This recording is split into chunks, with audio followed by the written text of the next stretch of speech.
বানাবো বরবটির ভর্তা। তার জন্য বরবটিটাকে সেদ্ধ করে নিয়েছি আর নিয়ে নিয়েছি চিংড়ি মাছ, একটা গোটা পেঁয়াজ, 4-5 কোয়া রসুন আর নিয়ে নিয়েছি 5টা কাঁচা লঙ্কা। এগুলোকে একটু সর্ষের তেলে ভেজে নেব।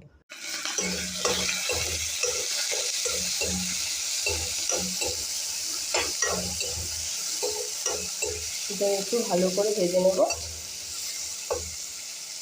এবার মিক্সিতে বরবটিটা আর ভেজে রাখা চিংড়ি, পেঁয়াজ, রসুন আর লঙ্কাটা একবারে পেস্ট করে নেব মিক্সিতে।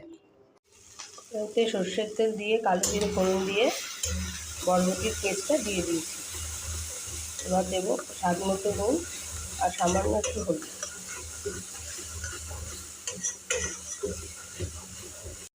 নুন হলুদ দিয়েছি, দিয়ে ভালো করে এটাকে নাড়িয়ে চাড়িয়ে নেব।